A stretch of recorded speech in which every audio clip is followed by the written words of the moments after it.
Audiolibros en 15 minutos. Suscríbete al canal y explora un nuevo libro cada día.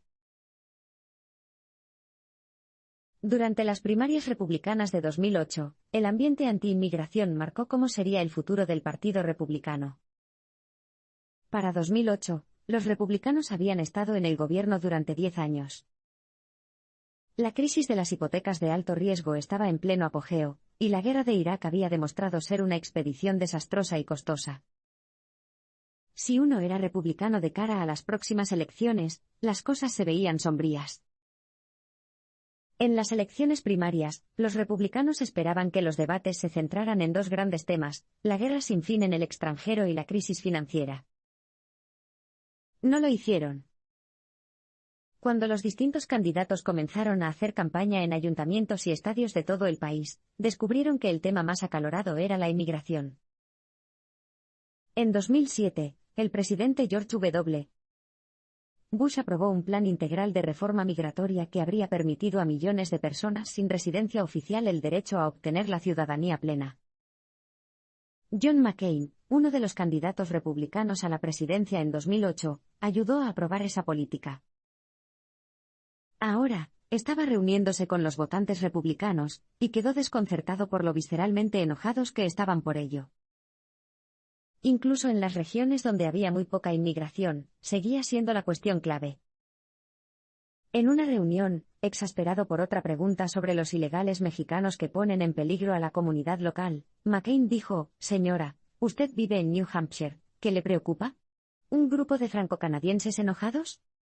Para los políticos republicanos mayoritarios, la raíz de este miedo generalizado estaba clara: los inmigrantes eran los chivos expiatorios de los sentimientos de inestabilidad que las políticas de desindustrialización y libre mercado habían provocado en grandes zonas de los Estados Unidos durante los últimos 30 años.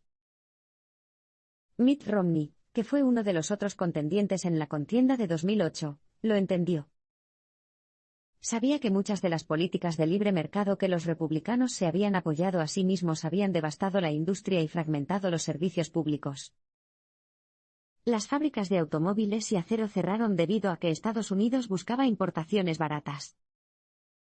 Y los servicios estatales básicos se privatizaron hace mucho tiempo o no contaban con fondos suficientes, ya que todo se sacrificó en aras de la ideología del mercado. Romney sabía todo esto, pero, oportunistamente, se basó en los prejuicios de la derecha. Incluso comenzó a atacar a McCain por su historial a favor de la inmigración, insinuando que McCain no entendía las verdaderas preocupaciones de los trabajadores estadounidenses. Todo esto se redujo a un rechazo a lo que George W. Bush había denominado conservadurismo compasivo. Más que la cosmovisión abierta e internacionalista de la clase dirigente del Partido Republicano durante los últimos 30 años, Romney estaba exacerbando los prejuicios nativistas para obtener beneficios políticos. Este tema volvería una y otra vez en los próximos años. La crisis financiera de 2008 provocó un conflicto ideológico dentro del Partido Republicano, y el comienzo de un ambiente populista en el país. El 15 de septiembre de 2008, el banco de inversiones Lehman Brothers se declaró en quiebra. Luego, los mercados globales comenzaron a derrumbarse. La crisis financiera, que había estado latente durante todo el verano, se incendió repentinamente. El presidente, George W. Bush, respondió rápidamente y elaboró un plan que estabilizaría los mercados. Sin embargo, las voces libertarias del Partido Republicano querían que se permitiera a los mercados quebrar y autocorregirse. No querían la intervención del gobierno. Cuando Bush anunció sus planes, los congresistas conservadores, como Mike Pence de Indiana y Jim Jordan de Ohio, se indignaron. Permitir que el gobierno interviniera y se inmiscuyera en la lógica del mercado iba en contra de todos sus instintos políticos.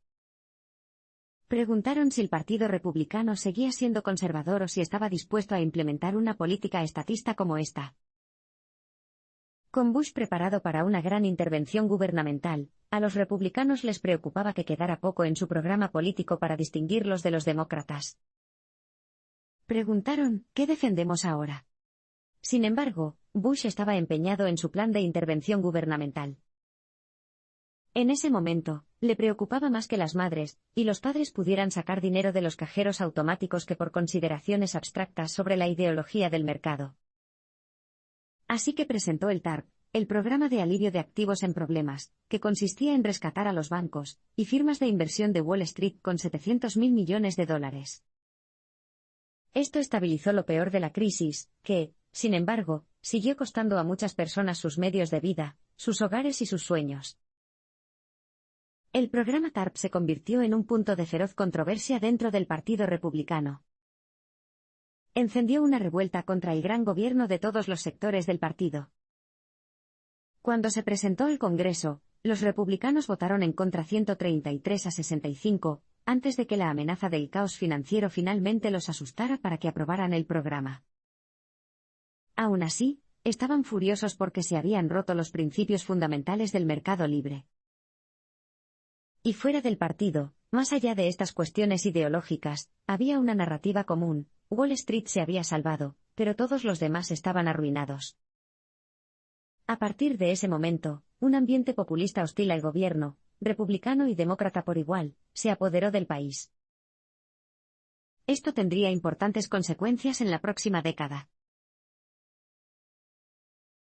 En respuesta a la presidencia de Barack Obama, la derecha política se vio consumida por el racismo y el fanatismo ideológico.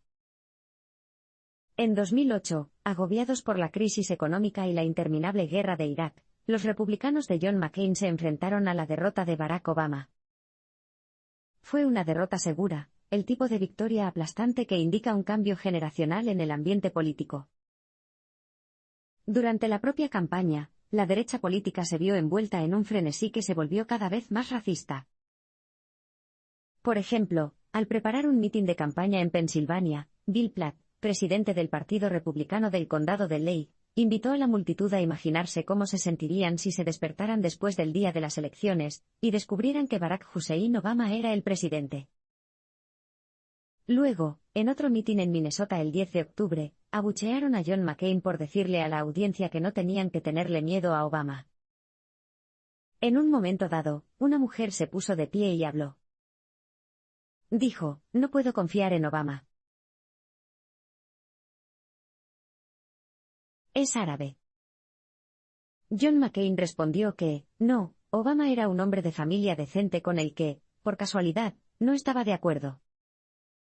Y lo abuchearon e interrumpieron aún más. Para el equipo de campaña de Obama, era una atmósfera aterradora. Poco después de la victoria de Obama en el otoño de 2008, George W. Bush convocó una reunión especial de presentadores de radio de derechas y, previendo lo que estaba por venir, les dijo que no trataran con cuidado al chico nuevo. Pero luego, a medida que avanzaba el primer mandato de Obama, el Obamacare, su programa de reforma de la salud, provocó nuevas reacciones ideológicas en la derecha. Los republicanos, aún traumatizados por su aplastante derrota, se opusieron a las propuestas de Obama con una furia histérica. Desde su perspectiva, las reformas muy moderadas de Obama fueron un socialismo desenfrenado. Hubo especulaciones completamente infundadas de que el gobierno iba a subsidiar la atención médica para los inmigrantes ilegales. Otro rumor descabellado, que se extendió como un contagio en los programas de radio de la derecha, fue que la legislación sanitaria demócrata significaba que habría paneles de la muerte para decidir qué pacientes merecerían un tratamiento que les salvaría la vida. Fue una reacción visceral, basada más en una fantasía derechista del presidente que en cualquier cosa que se correspondiera con el hombre real. La verdad es que Obama era un centrista moderado, cauteloso con sus reformas, más que con el espectro de extrema izquierda que proyectaban. Toda esta oposición a Obama moldearía a la derecha política y le daría un nuevo impulso. Lo haría mucho más feo y también más ideológico. El conservadurismo compasivo de Bush parecía cosa del pasado lejano. El movimiento del Tea Party fue una indicación de cómo se transformaría el Partido Republicano en el futuro. Irónicamente, fue necesaria la elección de Barack Obama para devolverle a la derecha estadounidense su encanto. Languideciendo tras la derrota de John McCain, y aún sin rumbo tras la presidencia de Bush, la derecha se asustó y se puso a actuar cuando Obama llegó al poder.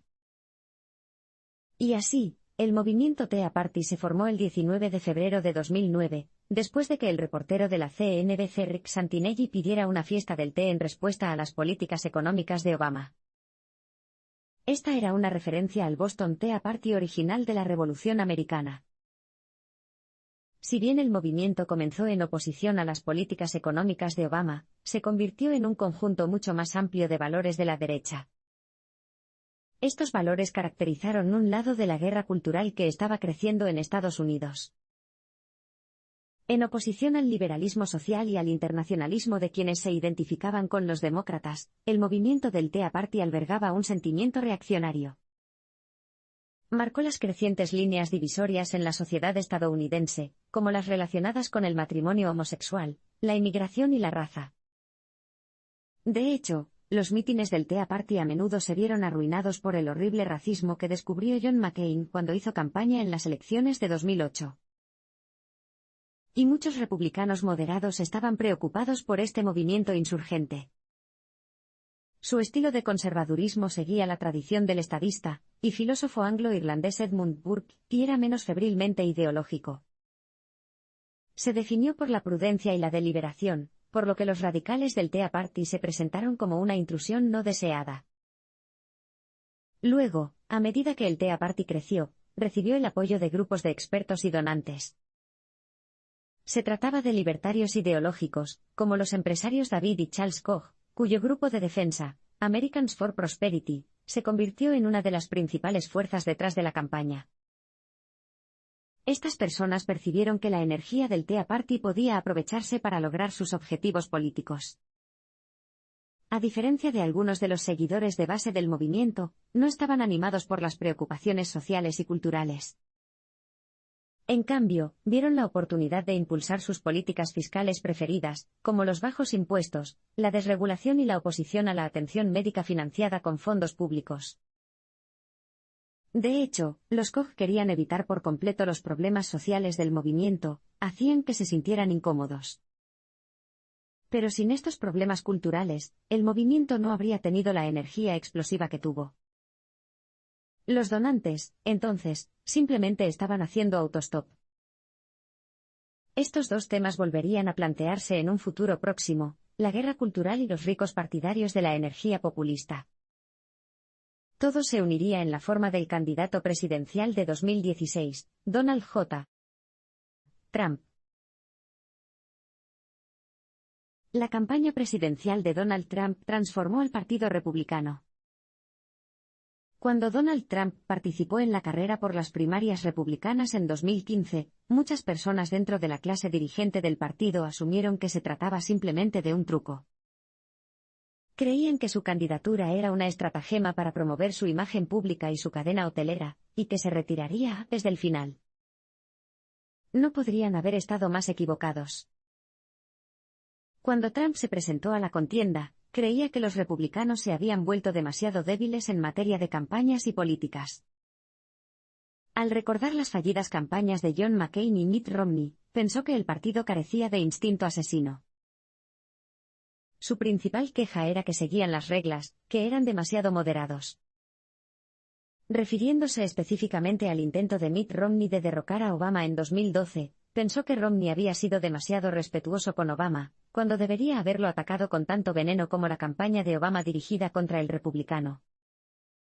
También creía que sería mejor para el partido dar una paliza a la base derechista, ofreciéndoles carne roja y demonizando a los inmigrantes y a los criminales. Y Trump pensaba que las políticas republicanas habituales de globalización, desregulación e intervención militar en el extranjero también estaban equivocadas.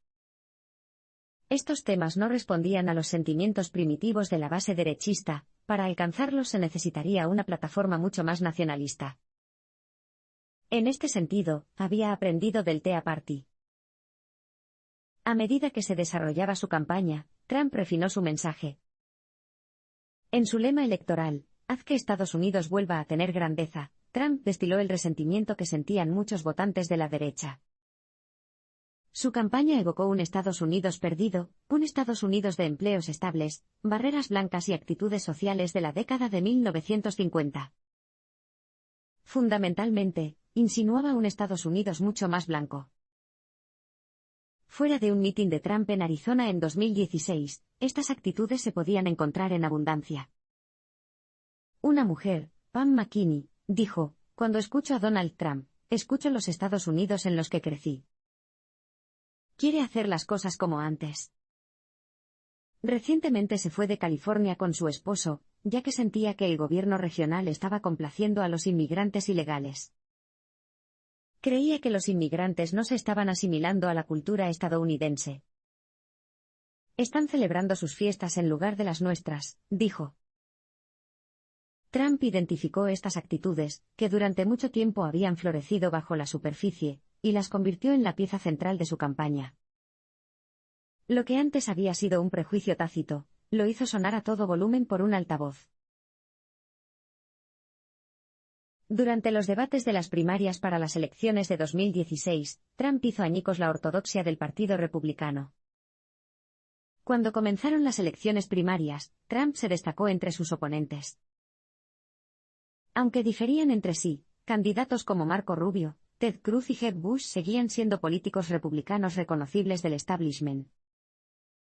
Todos estaban comprometidos con la agenda libertaria y de libre comercio de la derecha política, se comportaban con un mínimo de civismo y todos tenían, al menos, una familiaridad pasajera con las funciones básicas del Estado. Trump, por otro lado, se mantuvo solo.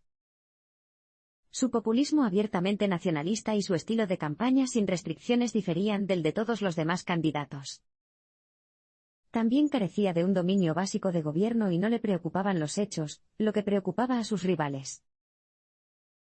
Un incidente en particular preocupó profundamente a la clase dirigente republicana. En el debate de las primarias de Las Vegas el 15 de diciembre de 2015, el moderador Hugh Hewitt le pidió a Trump que explicara la tríada nuclear de Estados Unidos, la capacidad del país de lanzar ataques nucleares desde tierra, mar y aire. Era algo que Hugh Hewitt le había preguntado a Trump antes, en una entrevista en un programa de radio, al principio de la campaña. Entonces, Trump tropezó con la pregunta, pero Hewitt supuso que ahora estaría mucho más seguro. Pero la respuesta que dio Trump lo sorprendió, al igual que a los demás corredores y a millones de estadounidenses la vieron. En lugar de explicar la tríada, algo que cualquier candidato presidencial debería haber podido hacer en un abrir y cerrar de ojos, volvió a tropezar de manera incoherente y terminó diciendo: "Para mí, la energía nuclear es simplemente. La energía, la devastación, son muy importantes para mí". Al principio de la campaña, Trump también había empezado a elogiar a Putin, lo que indicaba una verdadera desviación del consenso en materia de política exterior. En noviembre de 2015, Trump dijo al programa de televisión Face the Nation que probablemente se llevaría muy bien con Putin, y que cualquier tensión entre Estados Unidos y Rusia sería mucho más suave si fuera presidente. Más tarde, elogió el firme liderazgo de Putin y, cuando se enfrentó al historial del Kremlin de asesinatos de periodistas, se encogió de hombros y se limitó a afirmar que Estados Unidos también mata en abundancia. Esto sorprendió a la clase dirigente republicana y a otros candidatos presidenciales. Los futuros presidentes estadounidenses simplemente no elogiaron al líder autoritario de Rusia. Pero el equipo de campaña de Trump entendió lo que estaba haciendo. Una gran parte de la derecha estadounidense admiraba el machismo de Putin. También admiraron su afrenta a los valores liberales. Y para asombro de la clase dirigente del Partido Republicano, sin importar cuántas reglas haya infringido, Trump siguió subiendo en las encuestas de opinión. Los resultados de las elecciones de 2016 revelaron las nuevas divisiones de Estados Unidos. A medida que se iban publicando los primeros resultados de las elecciones, lo que había parecido imposible durante meses ahora parecía plausible. Trump ganaba ciertas áreas clave. Los republicanos mayoritarios, como Paul Ryan, esperaban una desastrosa aniquilación y habían escrito discursos en los que se preparaba para denunciar toda la campaña de Trump como un momento oscuro en la historia del partido.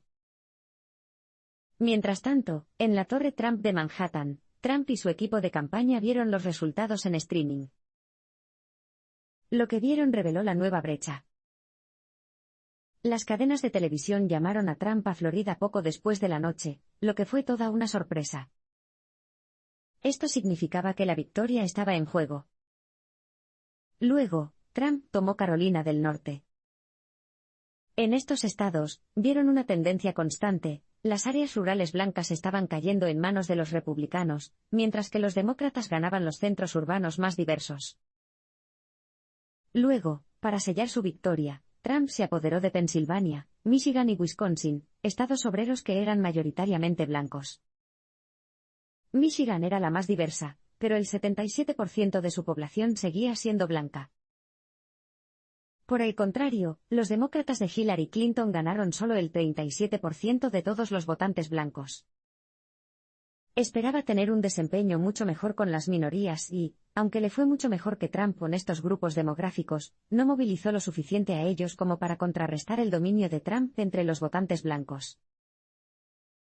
Pero esta división racial no era la única que estaba surgiendo, también había una división cultural. David Wasserman, del boletín Cook Political Report, creó un ingenioso método para ilustrar esto. Utilizando marcas corporativas para ilustrar la división, Wasserman llegó a la conclusión de que la marca más probable que se encontrara en un condado republicano era Cracker Barrel, el restaurante de temática sureña, mientras que la más probable que se encontrara en un condado demócrata eran las tiendas de abarrotes Whole Foods. Lo más probable es que Cracker Barrel se encuentre en áreas rurales y provinciales con menor densidad de población, menos diversidad y tasas de educación más bajas. Estas son áreas afectadas por la desindustrialización. La gente tiende a salir de ellos. Whole Foods, por otro lado, se concentró en entornos urbanos exclusivos con un gran número de graduados universitarios. La gente tiende a acudir a ellos. Wasserman había estado utilizando este método desde 1992 para medir la brecha cultural en los Estados Unidos contemporáneos. Ese año, Bill Clinton había ganado el 40% de los condados de Cracker Barrel, y el 60% de los condados de Whole Foods. Por el contrario, en 2016, Donald Trump ganó el 76% de los condados de Cracker Barrel, y solo el 22% de los de Whole Foods. La verdad era cruda: Estados Unidos se polarizaba cada vez más en cada elección y Trump había acelerado esa brecha. El choque cultural que estaba consumiendo a Estados Unidos culminó en un trágico incidente. Tras la victoria de Trump, la polarización política que había marcado la campaña no hizo más que empeorar. Su principal estratega, Steve Bannon, disfrutó de este enfrentamiento cultural, que vio como una batalla por el alma de los Estados Unidos. Por un lado estaban las élites liberales que habían permitido que el país cayera hacia el relativismo y la decadencia, por otro, la clase trabajadora blanca, que era la columna vertebral del país. Poco menos de un año después de la presidencia de Trump, en agosto de 2017, esta guerra cultural llegó a su punto álgido en Charlottesville, Virginia. Todo el conflicto comenzó cuando el ayuntamiento propuso retirar una estatua del general confederado Robert T. Lee de Lee Park, que pasaría a llamarse Parque de la Emancipación. Esto enfureció a las fuerzas de extrema derecha del condado, y se convirtió en una lucha de importancia simbólica. Charlottesville era el corazón de la Confederación, un asentamiento basado en la esclavitud. Robert T. Lee, el general más famoso del sur, era un símbolo totémico del antiguo orden de propietarios de esclavos. La estatua de bronce de Lee, en lo alto de su corcel, parecía burlarse de las fuerzas del progreso que querían derribarlo. En una manifestación contra la remoción de la estatua, los supremacistas blancos y los neonazis se prepararon para una manifestación llamada Unite the Right en Charlottesville, el fin de semana del 12 de agosto. Varios cientos de supremacistas blancos marcharon por el campus de la Universidad de Virginia, portando antorchas y gritando: «No nos reemplazarán. Los judíos no nos reemplazarán». Miembros del KKK y de la milicia de derecha se unieron a la protesta del día siguiente. David Duke, el antiguo gran mago del KKK, estuvo allí y elogió a Trump por querer recuperar nuestro país. En la contraprotesta, había líderes interreligiosos, estudiantes universitarios, profesores de la UV, residentes locales y miembros de Black Lives Matter y del movimiento antifascista. Luego, al final de ese sábado, ocurrió una tragedia. Un neonazi de 20 años, James Alex Fields, condujo su Dodge Challenger a gran velocidad contra una multitud de contramanifestantes, hiriendo a 28 personas y matando a una mujer de 32 años, Heather Heyer. En respuesta al ataque, el presidente Trump hizo un comentario impactante. Condenó la violencia en ambas partes. Luego defendió a los seguidores de Unite the Right, afirmando que no todos eran neonazis, y que había gente muy buena en ambos bandos. Para muchos estadounidenses horrorizados, parecía que si eso servía a sus propósitos electorales, Trump no condenaría ni siquiera este extremismo. Como parece que esta tendencia va a continuar, solo podemos estar seguros de una cosa: el Partido Republicano está en las garras de una revolución. La pregunta es, ¿dónde acabará?